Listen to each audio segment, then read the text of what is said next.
What's going on? It's the RapNerd, and the first episode to the prequel series of it called Welcome to Derry dropped yesterday, and I'm just now getting to it, and I really wanted to just speak about it now and let you know off rip that this will contain spoilers. I mean, the episode's on HBO Max right now. This is the pilot, and if you don't have HBO Max, I'm pretty sure you can find ways to watch it, so you have been warned. Spoilers ahead.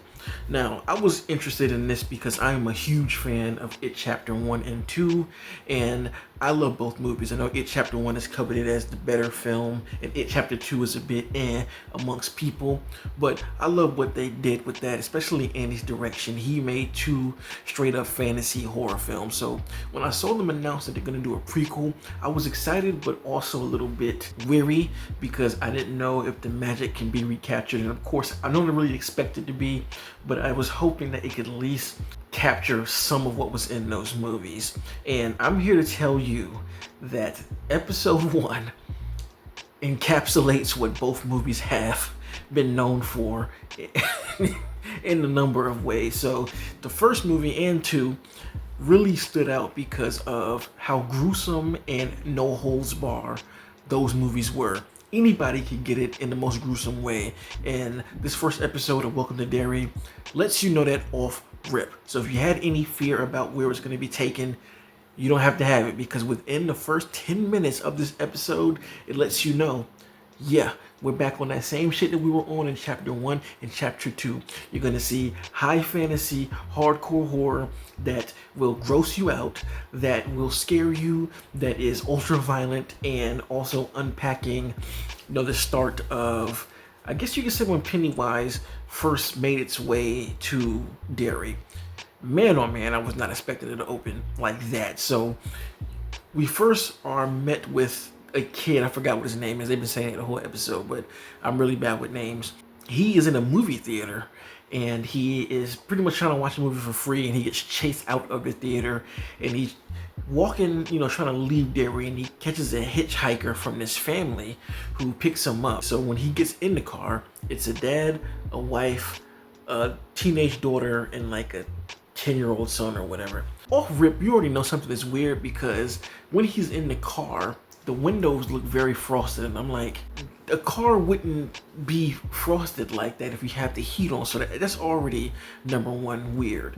And he's watching this conversation of his family, just talking about random things. And as the seconds tick by, shit just gets weirder and weirder.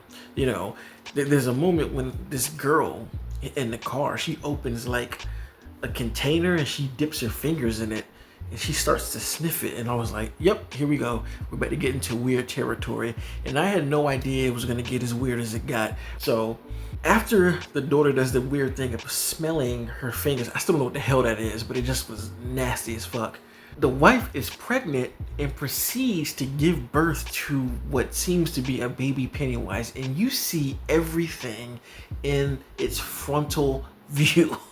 And I literally was watching like, I could not believe that this is how the show is opening. If you're not expecting the horror to go that hard, I'm gonna let you know right now, this may not be for you, because this is not for the faint of heart. So that's how it starts.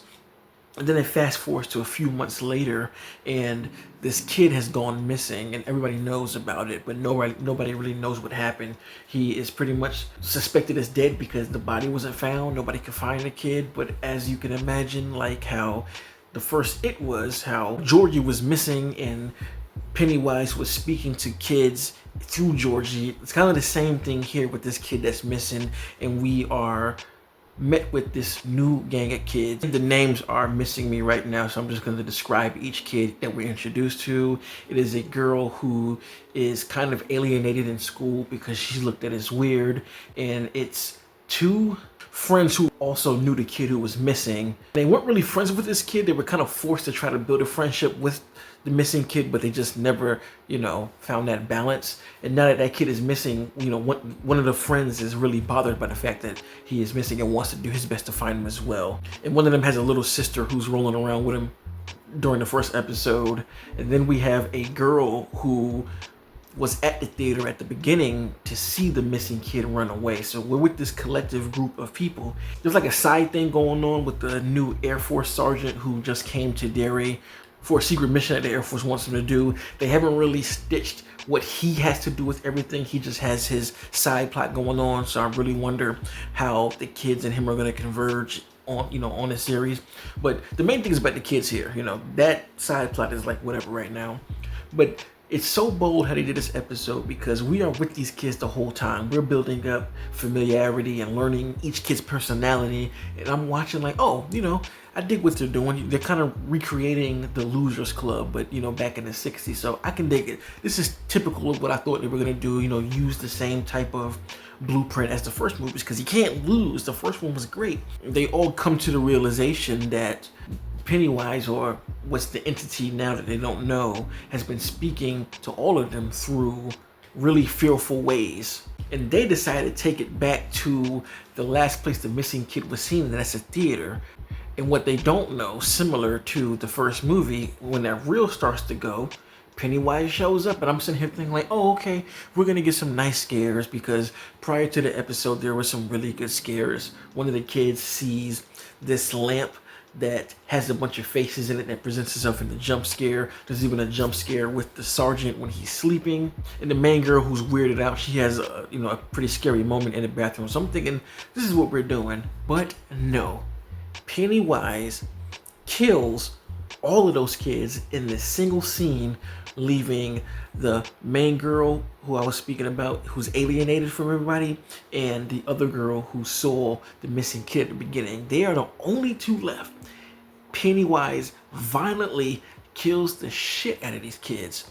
I'm talking blood splatter, limbs removed, getting thrashed, and I was just literally in my seat watching like, so we're not gonna be with these kids that we were just rolling around with and got to know? Holy shit. And I really love that move, and it's what got me even more interested in wanting to talk about it because they easily could have just followed the path of the first movie.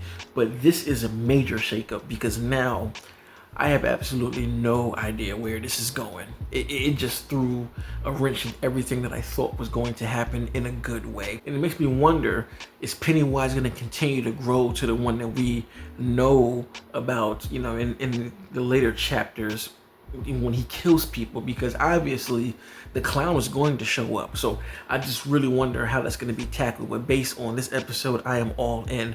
And I didn't know Andy directed this until I looked at the credits because I'm watching this like, wow, everything in here is very, very similar to It Chapter 1 and 2. The way the scares are set up, the cinematography, the way the horror happens, I was like, somebody's doing their best impression of Andy, because I was like, I'm sure he didn't direct this, but lo and behold, he directed this episode and episode 2.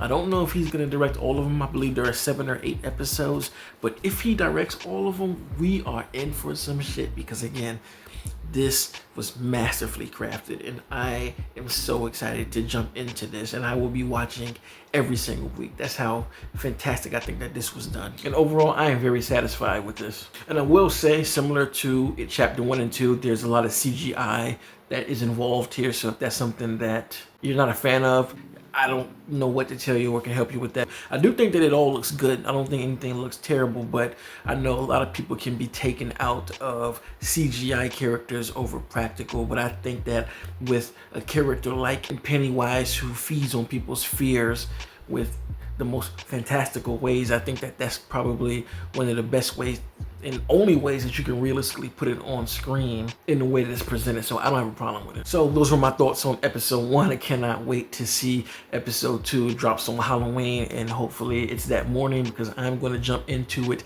immediately. So let me know in the comments, what did you think about this episode? What was your favorite part? Mine was the theater slaughter. That shit was insane. And again, I'm locked in on this. So if you like this kind of content, make sure to like and subscribe. And if you already are subscribed, thank you. And until next time, peace. RapNerd Productions, no capping, that's word to mommy. Instead of banking on it, now rapping is just a hobby.